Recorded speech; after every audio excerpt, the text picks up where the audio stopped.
पश्चिम द्वार से प्रवेश करते ही हमें जो सबसे सामने देखने को मिलता है वो है हुमायूं का मकबरा।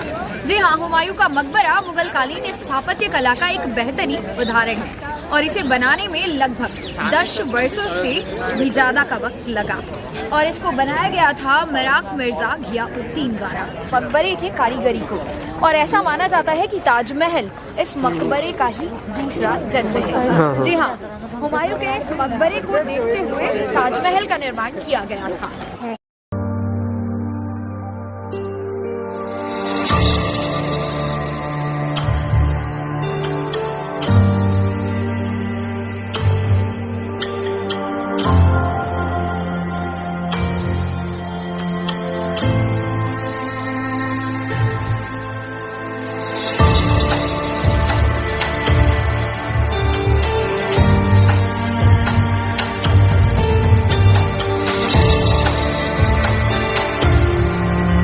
हुमायूं के मकबरे में वही चारबाग शैली है जिसने भविष्य में ताजमहल को जन्म दिया।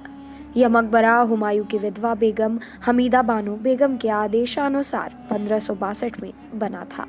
इस इमारत में मुगल स्थापत्य में एक बड़ा बदलाव दिखा, जिसका प्रमुख अंग चारबाग शैली के उद्यान थे। ऐसे उद्यान भारत में इससे पूर्व कभी नहीं दिखे थे और इसके बाद अनेक इमारतों का अभिन्न अंग बनते गए। ये मकबरा मुगलों द्वारा इससे पूर्व निर्मित हुमायूं के पिता बाबर के काबुल स्थित मकबरे बाग-ए-बाबर से एकदम भिन्न था। एक इंग्लिश व्यापारी विलियम फिंच 1611 में मकबरे को देखने आया था। उसने बाद में अपने लेख में मकबरे की आंतरिक सुंदरता, शामियाने, कब्र और दीवारों पर की गई कलाकृतियों के बारे में बताया। उसने लिखा है कि केंद्रीय कक्ष की आंतरिक सज्जा आज के खालीपन से अलग बढ़िया कालीनों व गलीचों से परिपूर्ण थी। कब्रों के ऊपर एक शुद्ध श्वेत शामियाना लगा होता था और उनके सामने ही पवित्र ग्रंथ रखे रहते थे। स्मारक में मुगल सम्राट हुमायूं का मकबरा है और खूबसूरती से सदियों पुराने आकर्षण और सुंदरता को समेटे हुए है।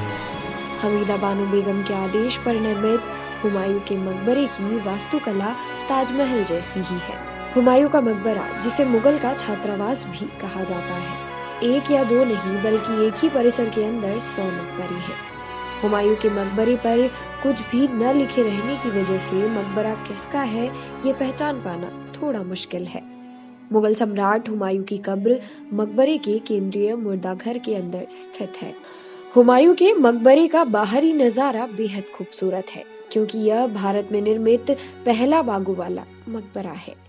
फारसी द्वारा निर्मित इसकी प्राकृतिक सुंदरता लोगों को भारत के प्रमुख पर्यटक आकर्षणों में से एक की सैर करने के लिए मंत्रमुग्ध कर सकती है। हुमायूं के मकबरे के बारे में एक और दिलचस्प तथ्य यह है कि इसके निर्माण में फारसी को भी शामिल किया गया था। हुमायूं का मकबरा असल में पत्नी हमीदा बानो बेगम ने अपनी पति मुगल सम्राट हुमायूं के लिए बनवाया था। यह उनके द्वारा अपनी पत्नी की मृत्यु के बाद उनकी स्मृति में बनाया गया था। सम्राट हुमायूं की मृत्यु के बाद उन्होंने फारसी वास्तुकारों को बुलाया और उनसे कहा कि वे कुछ इतना शानदार बनाएं कि दुनिया इसे आने वाले युगों तक याद रखे। हुमायूं के बेटे अकबर ने यह जिम्मेदारी अपने कंधों पर ले ली और अपनी पत्नी और बेटे हुमायूं के स्मरण के प्रतीक के रूप में मकबरे का निर्माण करवाया गया। हुमायूं के मकबरे के अंदरूनी भाग समृद्ध और सुरुचिपूर्ण कालीनों और शामियानों से बने हुए हैं, जो स्मारक को एक भव्य और शाही रूप प्रदान करते हैं। स्मारक के अंदर टॉप पर एक छोटा सा तंबू बना हुआ है, जहां आप हुमायूं की तलवार, जूते और पगड़ी को उनकी स्मृति के प्रतीक के रूप में देख सकते हैं। दिलचस्प बात यह है कि हुमायूं के मकबरे ने मुगल वास्तुकला में 4/4 उद्यान की अवधारणा को पेश किया है।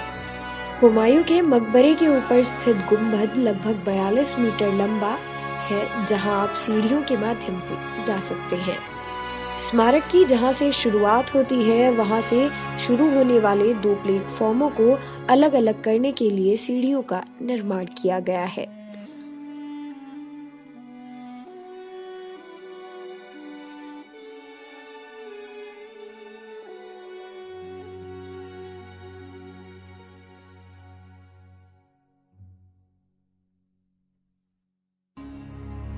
ताजमहल लगभग एक सदी बाद बनाया गया था और हुमायूं के मकबरे से डिजाइन और वास्तुकला में बिल्कुल समान